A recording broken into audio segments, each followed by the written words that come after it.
దీన మనస్సు కలిగిన వాడు దేవునికి అందంగా కనపడతాడు. దీన మనస్సు కలిగిన వాడు కృప పొందుతుంది. దీన మనస్సు కలిగిన వారికి దేవుడు ఒక సమయాన్ని నిర్ణయించాడట. తగిన కాలమట దాని పేరు. ఏం పేరంట?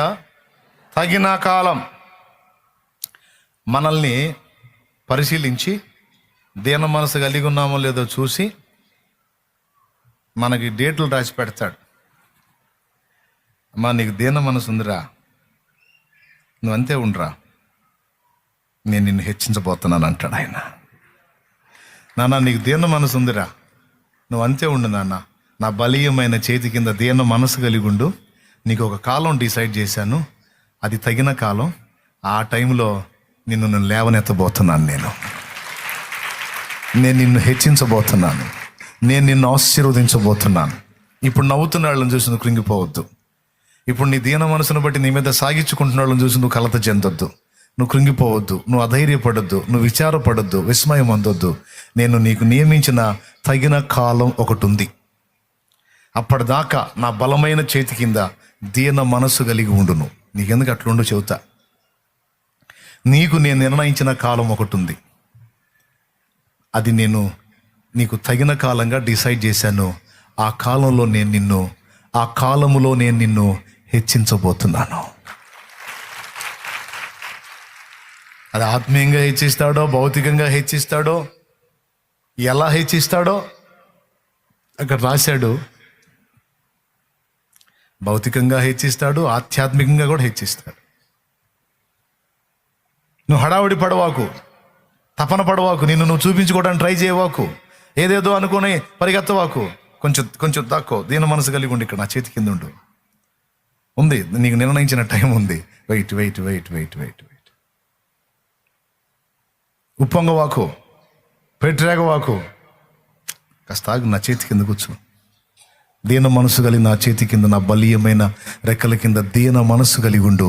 తగిన కాలమందు నేను నిన్ను హెచ్చించబోతున్నాను అంటున్నా.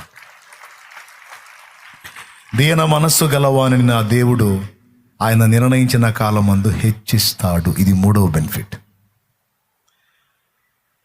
చేస్తాడు, తప్పకుండా చేస్తాడు. మరి నచ్చిద్ది ఆయనకి దీన మనసు ఇష్టం. రా, నేను నిన్ను ఏర్పరచుకున్నాను రా అంటే భక్తులందరూ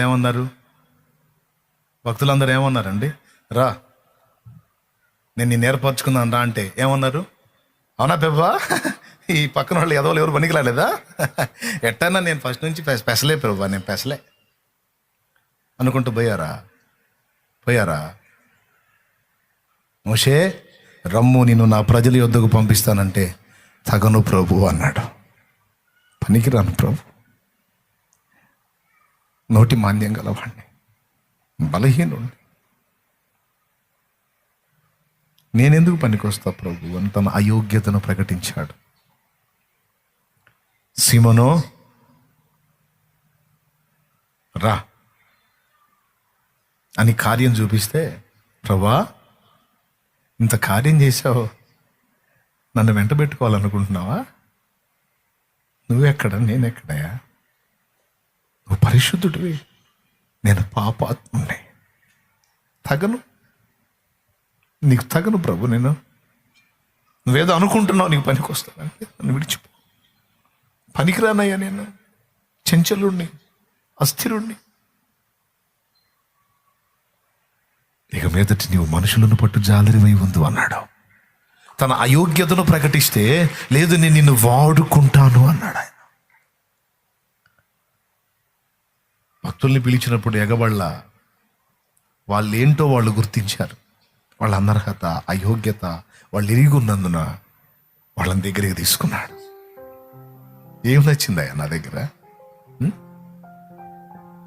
ఏం నచ్చిందయ్యా? నాకు తెలిసి సీమోను పేతురు ఏడ్చినప్పుడు, అదే 3 సార్లు అబద్ధం ఆడినప్పుడు ఏడ్చాడు, వెలుపలికి పోయి సంతాపపడి ఏడ్చాను చూడు. అప్పుడు నాకు తెలిసి సీమోను పేతురు అడిగుంటాడు. నేను చెప్పాగా ప్రభా, ఆనాడే చెప్పాగా ప్రభా, నా బతుకి లాంటిది, నీ పక్కనే ఉండి, నీ దగ్గరే తిని, నీ దగ్గరే పండుకొని, నువ్వెవరో నాకు తెలియదని ఒక్కసారి కాదు, 2 సార్లు కాదు, 3 సార్లు అబద్ధం ఆడిన దుర్మార్గుడిని ప్రభువాని. అస్థిరుణ్ణి ప్రభా, అపనమ్మకస్తుణ్ణి ప్రభా, మోసగాడిని ప్రభా, అబద్ధీకుని ప్రభా. నేను చెప్పలేదా నీకు? అప్పుడే నన్ను పిలిచినప్పుడే చెప్పా, పనికి రాను, తగను ప్రభు, తగను తగను తగనని, తగను తగనని, తగను తగను. నన్ను పిలుచుకున్నావు, వెంట పెట్టుకున్నావు. చూడు అబద్ధాలు ఎట్టాడానో చూడు, ఎట్టాడానో చూడు.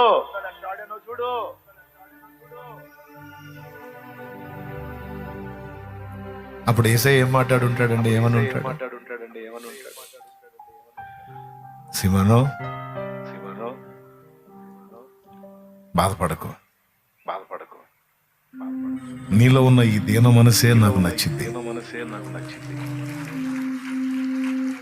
నీ అనర్హతని, అయోగ్యతని గుర్తించావు చూడు సిమోను, ఆ దీన మనసే నాకు నచ్చింది.